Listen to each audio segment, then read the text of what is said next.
This is living free in my RV, and this is probably my last day in Launceston before I head over to the east coast and the Bay of Fires. I'm in City Park at the moment. As you can see, I'm just monkeying around before I go. It's incredible that they have this right in the centre of town. It's a pretty popular attraction. There's a whole family here. They're thriving right here in Tasmania. Anyway, let's go and check out the mall. This is the Launceston Mall. It's funny how in different states we have different lingos. Like if you're from Melbourne, you call the mall, and if you're in Perth, you call it the mall, which is more American terminology. Same as if you go to there's Newcastle, and Melbourneites call it Newcastle. Yeah? So there's different slangs and different accents in different states. Queensland's different, Perth's different, Darwin will be different, even Tasmania's different. It's funny how we've developed. I think up north they're like that because of the flies getting in their mouth. But anyway, it's only a small mall or mall.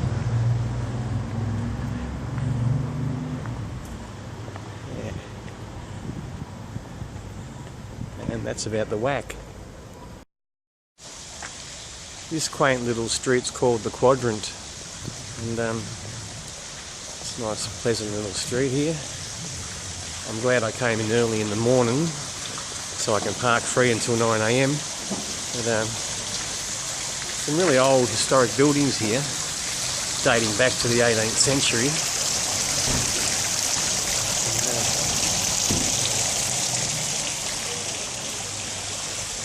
We'll go and check out City Park.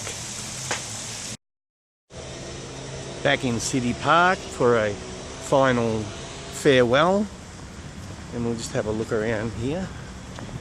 It's a nice park. The morning bustle, peak 15 minutes, is about to start soon. There's this guy. This guy's yeah. Right. That's the monkey exhibit that we've seen before.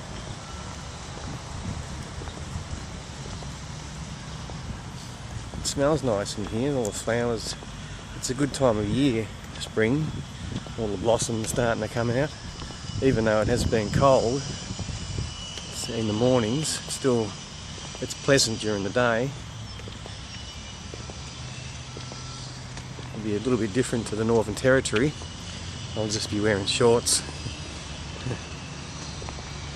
which will save more cupboard space in the RV. And it's got the eagle on top, which tells you who's in control. I just went past the Masonic Centre before. I'll do a pictorial slideshow of this. I'll pick out the best ones. There's my house parked up there, free until about 9 AM I think. And, we'll just go over here to the John Hart Conservatory and have a quick squeeze at the flowers in here. Get in touch with my feminine side. Oh look, they're even growing silver beet and rocket in here. That's nice. That looks, wow. The homeless would do alright here. Come down and pick some silver beet and boil it up. And this is the John Hart Conservatory. Okay.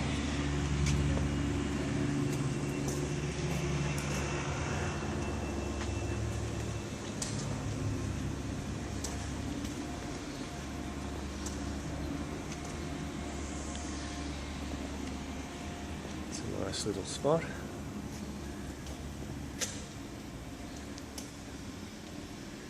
All these flowers and plants are living and they're intelligent, same as the rest of life. There are some plants that emit a sound that attracts a certain wasp that will kill these caterpillars and grubs that are eating the plant. So that denotes intelligence, of course. Some people don't see this sort of stuff because they're asleep. You know? I prefer to stay awake. That's why I look after my body. You know, don't put any poison, toxic chemicals in it. The way I was born, this is the way Mother Nature intended me to be, and I respect that. And to show my gratitude, I'll live that way, and I'll have a nice long life and continue this journey. This is 54 Frederick Street, and before I begin my journey, I'm just going to stock up on some organic fruit and veggies. And this is a gold mine that I've found thanks to Google. Internet's handy to find places. You know, there's not many shops like this. I like what they've got this sign here. It says maybe we should stop asking why real food is so expensive and start asking why processed food is so cheap. Well, the answer to that, if you've watched Food Inc. or Home or Cowspiracy or Forks Over Knives or any of those informative documentaries, then you won't need to ask that question. You know, it's important what we put in our bodies. Even if you're vegetarian or vegan, or if you still eat meat, you know, at least you can buy organic veggies in places like this. In Asian countries, they use very little meat. You know, they still may eat meat, but they also they use small portions, and the rest is veggies and fruit, which is very important. I mean, whatever you eat will sustain us. We're on our way to St Helens, and I've just stopped at a roadside stopover at Tingle Park, which is it's a nice little park. There's showers over there for a $2 gold coin, which is pretty handy. And there's also a dump point over there where you can dump your wastewater, your cassette toilet, or whatever sort of toilet you have. And the best thing about this stopover is there's free power. So I'm plugged in, charging my batteries up, and I think I might stay the night here.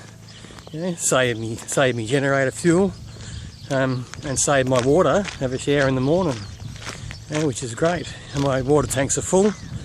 I filled them up before I left. As I've mentioned before, it holds 180 litres of water. I'll just quickly show you. I don't think I've uploaded a video about my water before, but obviously I won't be using this water because it's not suitable for drinking. Not that I don't drink water that I use in my shower and wash up dishes. I use this water in here from Mount Donabuang, but this is what I've used to get my water. It's a retractable hose, so there's a tap. It goes 30 metres, so if it's tapped 30 metres away, I can just pull this over, lock it in, fill up the tanks, and then roll it back and take off, like Inspector Gadget. Yeah, and there's our free power. The good thing about Tasmania is because they're trying to increase the population, and they know that tourists bring in a lot of revenue, so they're very RV friendly.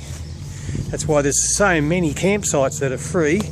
Some of them have limits, like where we go to St Helens in the Bay of Fires. There's a campsite there that says 1 month only. I mean only. I don't stay too long. So anyway, I'll take my shoes off. No shoes allowed in here. No shoes, smoking, meat, alcohol or drugs. It's a drug-free, free RV environment here.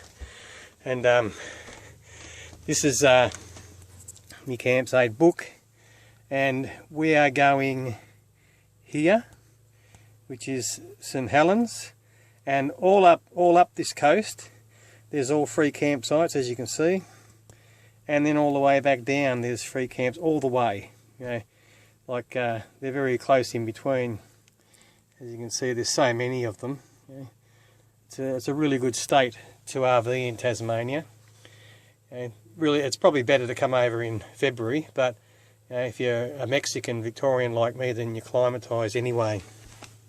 So I've got my incense going and ready for tonight with my oil burner, which I put some lavender in, which I have in here, in the oils and stuff. So I'm going to kick back and watch a movie and take it easy, have a shower in the morning, and then we'll continue our journey.